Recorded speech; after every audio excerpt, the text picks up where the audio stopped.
할렐루야. 오늘도 하나님께서 우리에게 크신 은혜와 복을 베풀어 주실 줄로 믿습니다. 우리 옆에 계시는 분들과 함께 인사해 보도록 할까요? 사랑합니다. 축복합니다. 말씀 안에서 큰 은혜를 누립시다. 아멘. 이 가정의 달 하나님께서 주시는 은혜와 평강이 우리 성실교회 모든 성도님들의 삶 가운데 가득하시기를 주님의 이름으로 축복합니다. 성경의 첫 번째 책인 창세기 1장의 말씀을 묵상해 보면 온 우주 만물을 향한 하나님의 위대하신 창조 사역이 장엄하게 펼쳐지고 있음을 보게 됩니다. 하나님께서는 말씀으로 빛을 지으시고 하늘과 바다와 육지의 경계를 나누셨습니다. 그리고 각기 종류대로 수많은 식물들과 생물들을 그분의 질서 안에서 완벽하게 빚어내셨지요. 자신이 친히 창조하신 이 모든 만물을 바라보시면서 하나님께서는 보시기에 심히 좋았더라 라고 거듭하며 선언하셨습니다. 죄가 전혀 없고 어떠한 흠이나 티도 찾아볼 수 없는 참으로 영광스럽고 완벽한 창조의 상태였습니다. 모든 피조물이 하나님의 완전하신 지혜와 섭리 안에서 참된 조화와 질서를 이루고 있었지요. 그런데 이토록 장엄하고 흠없는 창조의 기록 속에서 유일하게 하나님의 시선이 머물며 좋지 않다라고 말씀하신 대목이 오늘 등장하고 있습니다. 바로 우리가 함께 읽은 본문 말씀에 기록된 아담이 혼자 지내는 모습을 보시면서 하나님께서 뭐라고 말씀하셨다고요? 좋지 않다라고 말씀하셨다는 것입니다. 부족한 것이 전혀 없는 완벽한 에덴 동산이었지만 하나님께서는 홀로 있는 사람의 모습을 보시며 그것이 좋지 않다라고 분명하게 말씀하셨습니다. 이는 하나님께서 지으신 사람이라는 이 창조물 자체에 어떠한 오류나 실패가 있었다는 뜻이 결코 아닙니다. 오히려 이 말씀은 하나님께서 사람을 처음부터 고립된 단독적인 사람으로 짓지 않으셨음을 보여주는 아주 놀라운 선언인 것입니다. 인간은 누군가와 끊임없이 관계를 맺고 깊이 사랑하며 살아갈 때에 비로소 온전해지는 존재로 지음을 받았습니다. 우리가 사람 인자를 보지요. 사람 인자가 어떻게 지어진 한자인 줄 아십니까? 사람이 서로 기대어 있는 모습을 따라서 지어진 상형 문자입니다. 성부, 성자, 성령 하나님께서 완전한 사랑 안에서 하나됨을 누리시는 것처럼 하나님의 형상대로 지음받은 사람 역시 홀로 머물지 않고 서로 사랑하며 연합하도록 부르심을 받은 것입니다. 에덴 동산의 수많은 피조물들은 이미 각기 짝을 이루어서 조화롭게 살아가고 있었습니다. 그러나 아담에게는 자신과 대등하게 마주보며 마음을 나누고 교제할 대상이 없었습니다. 하나님께서는 이러한 사람이 홀로 머무는 것을 결코 기뻐하지 않으시고 서로 귀하게 여기며 완전하게 하나됨을 이룸으로써 창조의 아름다움을 더욱 풍성하게 완성하도록 계획하셨습니다. 오늘 주신 말씀을 통해 하나님께서 우리에게 허락하신 참된 관계의 의미를 온전히 깨닫기를 주님의 이름으로 축원합니다. 죄로 인하여 금이 가고 깨어진 우리의 관계를 십자가의 은혜로 다시금 부드럽게 회복하시는 하나님의 크신 사랑을 깊이 누리며 하나님 안에서 거룩하고 온전한 하나됨을 향해 힘차게 함께 나아가는 저와 여러분들이 되시기를 주님의 이름으로 축원합니다. 먼저 첫 번째로 하나님께서 우리를 서로 돕는 배필로 부르셨음을 기억해야 합니다. 우리를 어떻게 부르셨다고요? 서로 돕는 배필로 부르셨음을 우리는 기억해야 됩니다. 오늘 18절 말씀을 보면 하나님께서는 홀로 있는 아담을 위하여 돕는 배필을 지으시겠다라고 선포하고 있음을 보게 되지요. 이 말씀은 성경 전체를 통틀어 하나님께서 의도하신 모든 관계의 본질, 특히 우리가 맺어가는 가장 친밀한 관계의 원형을 보여주는 아주 위대한 선언 중에 하나입니다. 과거 오랫동안 많은 사람들을 이 말씀을 오해하여서 남자가 더 우월하고 여자는 그저 돕는 보조적인 존재에 불과하다고 생각을 했습니다. 한 사람이 중심이 되면 다른 이는 수동적으로 복종해야 하는 열등한 위치에 있다고 생각한 것이죠. 하지만 성경이 말씀하는 진리는 그 원 의미와 뜻은 결코 그렇지 않습니다. 본문에 기록된 돕는 배필은 성경 본래의 의미를 깊이 살펴보면 이는 힘이 없는 약자가 강자를 도울 때에 사용되는 그러한 단어가 아님을 알 수가 있습니다. 오히려 이 단어는 전능하신 하나님께서 극심한 환난과 고난 가운데 있는 자기 백성을 친히 도우시고 구원하실 때 주로 사용되는 힘 있는 단어였다는 것입니다. 시편 86편 17절에서 시인은 여호와여 주는 나를 돕고 위로하시는 이신이다 라고 고백합니다. 이때 사용된 단어가 바로 오늘 본문에서 사용하는 돕는 배필과 정확하게 같은 의미를 지닙니다. 전능하신 하나님께서 우리를 도우신다고 해서 하나님이 우리보다 열등한 존재가 될 수가 없듯이 하나님께서 내 곁에 두신 돕는 배필 역시 나를 시중드는 종속적인 존재가 아닙니다. 돕는 배필은 일방적인 지배를 받는 자가 아니라 상대방의 치명적인 부족함을 채워주고 하나님의 도우심을 가져다주는 참으로 동등하고 존귀한 동역자라는 사실이지요. 하나님께서는 아담에게 돕는 배필을 주시기 전에 아주 의미 있는 과정을 먼저 거치게 하셨습니다. 본문 19절을 보면 흙으로 지으신 각종 들짐승과 공중의 새들을 아담에게로 이끌어 오셨습니다. 아담은 그 생물들의 이름을 하나하나 지어주며 하나님께서 주신 다스림의 사명을 훌륭하게 감당했지요. 이름을 짓는다는 것은 그 대상의 존재와 역할을 규정하는 아주 고귀한 행위이며 하나님께서 사람에게 주신 아주 놀라운 권위입니다. 하지만 성경은 20절에서 아담이 돕는 배필이 없었다고 분명하게 기록하고 있습니다. 수많은 동물들이 그의 앞을 지나갔지만 아담과 대등하게 마주보며 마음을 나눌 수 있는 짝은 단 하나도 없었다는 것입니다. 왜냐하면 짐승들은 피조 세계의 질서 안에서 다스림과 돌봄의 대상일 뿐 진정한 의미의 돕는 배필이 결코 될 수가 없었기 때문입니다. 오직 하나님께서 친히 예비하신 존재만이 아담의 완벽한 동역자가 될 수가 있었습니다. 하나님께서는 이 과정을 통해 사람에게는 반드시 마음을 나눌 다른 이가 필요하며 서로를 채워줄 진정한 배필이 얼마나 소중한 존재인지를 스스로 깊이 깨닫게 하신 것입니다. 사랑하는 성실의 성도 여러분, 오늘 이 창조의 섭리 앞에서 우리가 맺고 있는 수많은 관계들을 진지하게 돌아보기를 원합니다. 하나님께서 맺어주신 믿음의 식구들과 소중한 지체들은 서열을 나누거나 주도권을 잡기 위해 다투는 관계가 결코 아닙니다. 특별히 부부의 관계에 있어서 그렇지요. 부부의 관계에 있어서 우리는 어떠한 서열을 나누거나 주도권을 다투기 위한 관계가 되어서는 안 됩니다. 저는 이제 결혼을 한 지 2년 차를 살아가고 있습니다. 여러분들이 보시기에는 아주 신선해 보이시지요? 네. 자, 많은 분들이 그렇게 생각을 합니다. 신혼생활을 시작하게 되면 먼저 주도권을 잡는 것이 중요하다. 그렇게 생각을 동의하십니까? 그런 얘기를 들어왔기 때문에 저도 모르게 이렇게 제가 어느샌가 주도권을 잡으려고 하고 있더라고요. 근데 제가 주도권을 잡으려고 하고 있다 보니까 어떠한 것을 경험하게 되냐면 결국에는 그것이 번져서 싸움이 되더라고요. 이렇게 말다툼으로 번져나게 되고 서로 이렇게 마음만 상하게 되는 이러한 일만 생기게 되더라고요. 그래서 우리는 결코 주도권을 부부 사이에 주장하려고 해서는 안 됩니다. 여러분들 부부 사이의 관계 평안하시지요? 네, 목소리가 작은 거 보니까 저랑 이렇게 막 크게 이게 평안하시지 않으신가 보네요. 평안하시지요? 네, 이렇게 주도권을 잡으려고 하면 안 되고 우리가 서로를 내어줄 수 있어야 됩니다. 내 곁에 있는 사람들은 하나님께서 나의 부족함을 긍휼히 여기시고 나를 완벽하게 돕기 위해 보내주신 가장 귀하고 존귀한 돕는 자들입니다. 그런데 우리는 종종 너무나도 쉽게 이 창조의 질서를 망각해 버리지요. 내 곁에 있는 일을 내 뜻대로 통제하려 하거나 나의 편의를 위한 소유물처럼 여기는 끔찍한 교만에 빠지곤 합니다. 서로를 돕는 배필로 여기기보다는 꺾고 이겨야 할 경쟁자나 나를 피곤하게 만드는 짐처럼 여길 때가 참으로 많습니다. 나와 생각이 다르다는 이유로 상대를 무시해버리고 내 방식대로 억지로 맞추려 하며 깊은 상처를 주기도 하지요.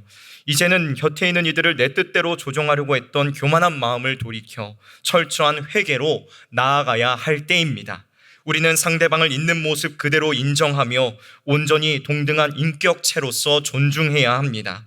우리에게는 서로의 다름을 정죄하거나 판단할 자격이 없습니다. 오히려 그 다름을 통해 서로의 모자란 부분을 아름답게 채워주어야 합니다. 곁에 있는 지체의 연약함이 눈에 띌 때에, 그 사람의 단점이 보일 때에, 누군가의 부족함이 발견될 때에 그것은 결코 비난하고 깎아내리라고 보여주신 것이 아님을 기억하시기를 바랍니다.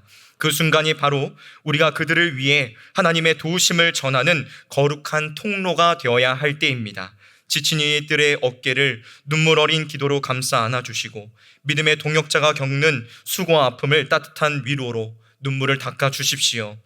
하나님께서 친히 세워주신 이 창조의 질서를 굳게 기억하며 내 곁에 있는 소중한 사람들에게 생명을 살리는 참된 돕는 배필의 사명을 감당하는 저와 여러분들이 되시기를 주님의 이름으로 축원합니다. 이번 달에 계속해서 숙제를 제가 내어드렸습니다. 처음에는 어떤 숙제를 내어드렸죠? 부모님에게 사랑한다, 자녀들에게 사랑한다 전하라고 말씀을 드렸죠. 네, 지난주에는 어떤 숙제를 내어드렸을까요? 스승의 주일로서 우리 수고하고 애써주시는 우리 주일학교 선생님들에게 고맙다, 그동안 수고하셨다라는 말씀을 전해주시라, 이렇게 숙제를 드렸습니다. 하셨나요? 많이 안 하셨나 본데요. 자, 오늘 또 숙제를 내어드립니다. 이번 달은 가정의 달이니까 좀 이런 숙제를 갖는 시간들이 있는 것이 좋은 것 같아요. 오늘은 집에 가셔서 원수와 같은 그들이 아닌 우리 사랑한 우리 남편과 아내들을 향하여서 정말 사랑한다, 그동안 나와 함께 지내줘서 너무나도 고맙다라는 말씀을 해주시기를 바랍니다. 네, 이것이 숙제입니다. 오늘 하실 수 있으시죠? 네, 아멘 하셨어요. 네, 다 봤습니다. 네, 꼭 하셔야만 됩니다. 자, 다음 두 번째로 우리는 부끄러움이 없는 온전한 하나됨을 이루어야 합니다. 본문 21절과 22절 말씀을 보면 하나님께서는 아담을 깊이 잠들게 하신 후에 그의 갈빗대 하나를 취하여 여자를 만드십니다. 그리고 그녀를 아담에게로 이끌어 오시지요. 하나님께서 처음 사람을 창조하실 때에 흙이라는 재료를 사용하셨던 것과는 달리 여자를 만드실 때에는 아담의 몸통 한가운데 있는 갈빗대를 사용하셨습니다. 여기에는 하나님께서 우리와 맺는 가장 친밀한 관계를 향해 계획된 연합의 놀라운 비밀이 담겨져 있습니다. 17세기 성경 주석가 매튜 헨리는 이 놀라운 창조의 섭리를 향해 이렇게 고백하였습니다. 여자는 남자의 지배자가 아니기에 머리뼈로 만드시지도 않으셨고 남자에게 짓밟히면 안 되기에 다리뼈로 만드시지도 않으셨습니다.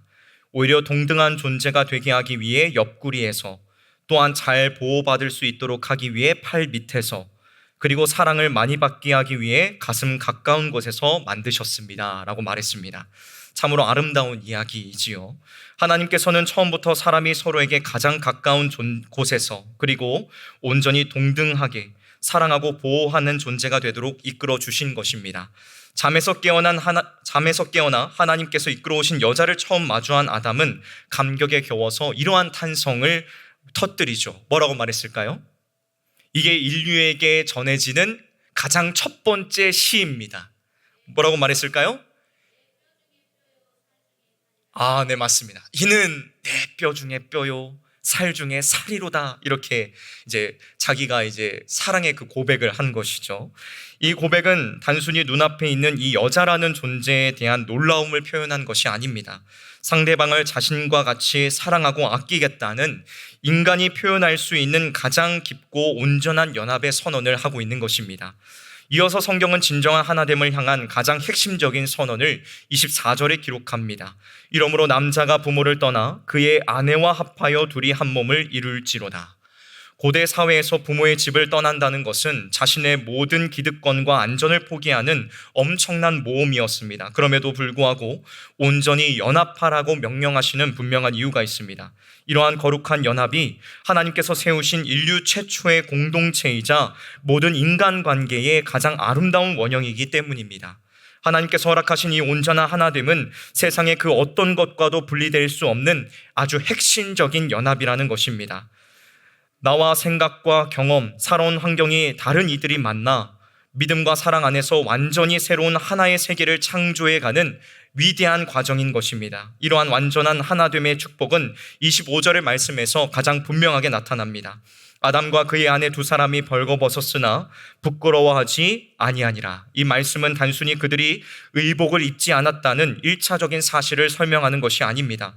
이는 서로를 향해 어떠한 숨김이나 두려움 혹은 경계심이 전혀 없는 완벽한 신뢰의 상태를 누리고 있음을 보여주는 아주 상징적인 표현인 것입니다. 서로의 연약함과 허물을 있는 모습 그대로를 다 드러내어도 그것이 결코 판단과 정죄의 이유가 되지 않는 완전하고 투명한 사랑의 관계가 되었다는 것을 보여주는 것이지요. 그러나 오늘날 우리가 맺고 있는 수많은 관계의 현주소는 어떻습니까?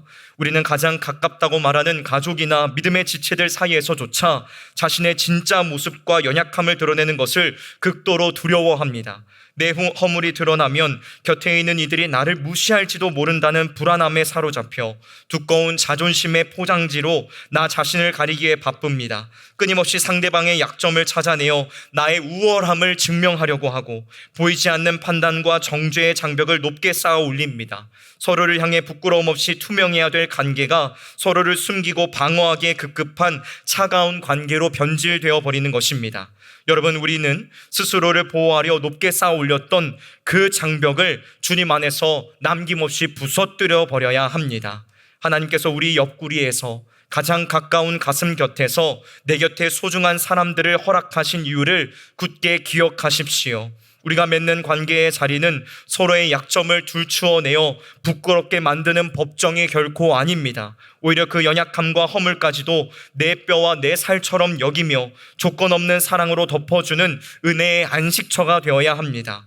곁에 있는 이들에게 나의 부족함을 솔직하게 내어놓는 용기를 가지십시오. 그리고 상대방이 자신의 치부를 조심스럽게 드러낼 때에 정죄하거나 외면하지 말고 따뜻한 품으로 덮어주셔야만 합니다. 서로의 아픔을 나의 아픔으로 느끼고 서로의 기쁨을 나의 기쁨으로 여기는 이 거룩한 연합을 가장 가까운 관계 안에서 먼저 회복하시기를 바랍니다. 그리하여서 우리 성실교회 모든 가정과 모임 안에 에덴 동산에서 보여졌던 그 부끄러움 없는 완전한 사랑의 고백이 충만하게 회복되기를 주님의 이름으로 간절히 축복합니다.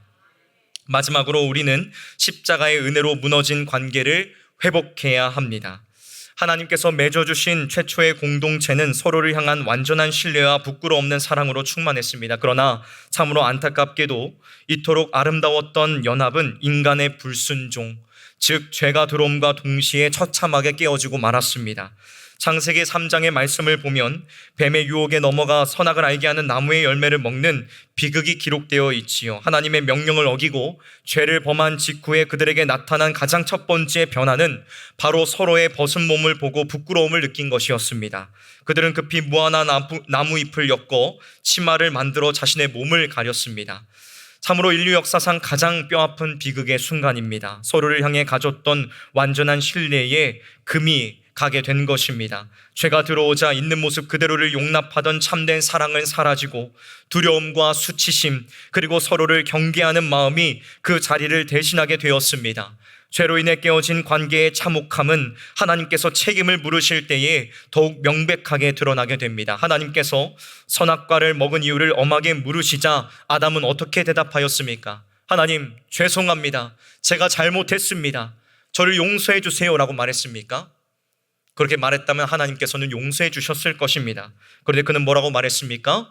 하나님이 주셔서 나와 함께 있게 하신 여자 그가 그 나무 열매를 내게 주므로 내가 먹었나이다 라고 핑계를 대었습니다. 내 뼈 중에 뼈요 살 중에 살이라고 감격했던 그 아름다운 연합의 고백은 온데간데 없이 사라져버렸습니다.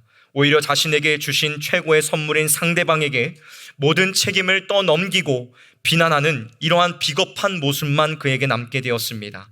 가장 안전하고 사랑이 충만해야 될 관계가 자신의 책임을 모면하기 위해 서로를 향해 손가락질하는 정죄의 자리로 전락해버린 것입니다.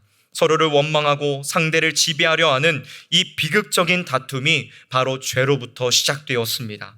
오늘날 우리의 삶의 수많은 관계 속에서 서로에게 씻을 수 없는 상처를 주고 가장 가까워야 할 이들이 가장 차가운 남남처럼 살아가는 이유 역시 이 깨어진 죄의 본성 때문입니다. 나를 변호하기 위해 기꺼이 타인을 탓하고 짓밟는 완악한 본성이 우리 안에 있는 화평을 산산조각 내버리는 것이지요. 사랑하는 성실의 성도 여러분, 우리 자신의 힘과 의지만으로는 죄로 인해 얼룩진 이 이기적인 욕망을 절대로 씻어낼 수가 없습니다. 무화과 나무 잎으로 엮은 치마가 결코 우리의 수치와 허물을 영원히 가려줄 수 없는 것처럼 사랑의 어떠한 알량한 노력으로는 무너진 신뢰와 깨어진 관계를 온전하게 이어붙일 수 없습니다. 서로를 원망하고 탓하기 바쁜 우리의 완악한 본성을 근본적으로 치유하시고 찢어진 관계를 회복하실 분은 오직 예수 그리스도, 그분 한 분뿐이십니다. 믿으시길 바랍니다. 예수님께서는 무화과나무 잎으로 자신의 죄와 허물을 가리기에 급급했던 우리를 위하여 친히 이 땅에 오셨습니다. 그리고 죄 없고 흠 없으신 주님께서 우리의 모든 죄악과 부끄러움을 대신 짊어지시고 십자가에 달려 죽으셨습니다. 하나님과 우리 사이를 가로막고 있던 모든 죄의 담장을 허무시기 위하여, 그리고 서로를 갈라놓는 그 모든 미움과 원망의 장벽을 무너뜨리기 위하여 우리 예수님께서는 십자가 위에서 자신의 물과 피를 남김없이 쏟아내 주셨다는 것입니다. 그리스도께서 흘리신 그 십자가의 보혈의 은혜만이 죄로 인해 굳게 닫힌 우리의 마음을 활짝 열고 진정한 용서와 화해를 가능하게 하는 유일한 능력이 되는 줄로 믿습니다. 여러분, 깨어진 우리의 모든 관계를 회복할 수 있는 유일한 길은 우리가 함께 예수 그리스도의 십자가 앞에 엎드리는 것뿐입니다. 모든 관계의 한가운데에 십자가가 든든히 세워져야 합니다. 그리스도의 피 묻은 십자가를 온전히 바라보시기를 주님의 이름으로 축원합니다. 그곳에 서로를 향한 우리의 굳어진 마음과 아픈 상처를 모두 맡겨드리십시오. 내 곁에 있는 소중한 이들을 원망하고 모든 책임을 전가하려고 했던 이 모든 우리의 마음들을 진정으로 회개해야 합니다. 타인에게 상처받았다고 끊임없이 원망하는 마음, 내가 주도권을 쥐고 상대를 내 뜻대로 지배하려고 했던 그 모든 죄악된 본성을 그리스도의 십자가 앞에 내려놓으시기를 바랍니다. 우리는 감히 예수님께 용서받을 자격조차 없는 죄인들이었으나 주님은 우리의 모든 수치와 허물을 십자가의 보혈로 완전하게 덮어주셨습니다.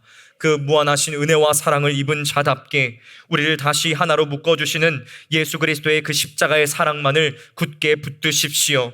주님께서 우리를 조건 없이 사랑하시고 용납하셨던 것처럼 우리 또한 그 십자가의 사랑을 흘려보내어 내 곁에 있는 이들의 모든 허물을 덮어주어야만 합니다. 그 모든 관계 속에서 내가 먼저 용서의 손을 내밀고 내가 먼저 낮아지며 희생의 자리로 묵묵히 나아갈 수 있기를 바랍니다.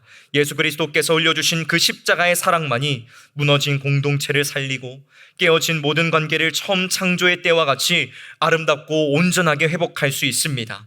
날마다 이 십자가의 은혜를 굳게 의지함으로 서로 간의 미움이 변하여 사랑이 되고 원망이 변하여 감사가 되는 놀라운 회복의 역사를 여러분의 삶의 자리 가운데에서, 여러분의 가정 안에서 누리실 수 있기를 주님의 이름으로 축원합니다. 말씀을 마무리하도록 하겠습니다. 사랑하는 성실의 성도 여러분, 오늘 선포된 말씀 앞에서 우리의 굳어진 마음을 십자가 앞에 내어놓고 분명하게 결단하기를 원합니다.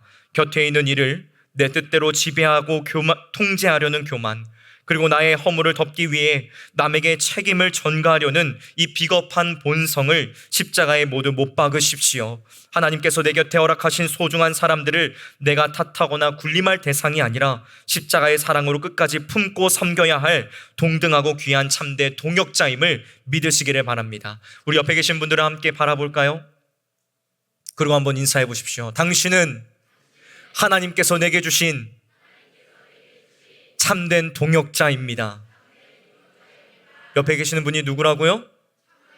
참된 동역자입니다. 돕는 배필로 우리를 서로 이 하나 되게 하신 줄로 믿습니다.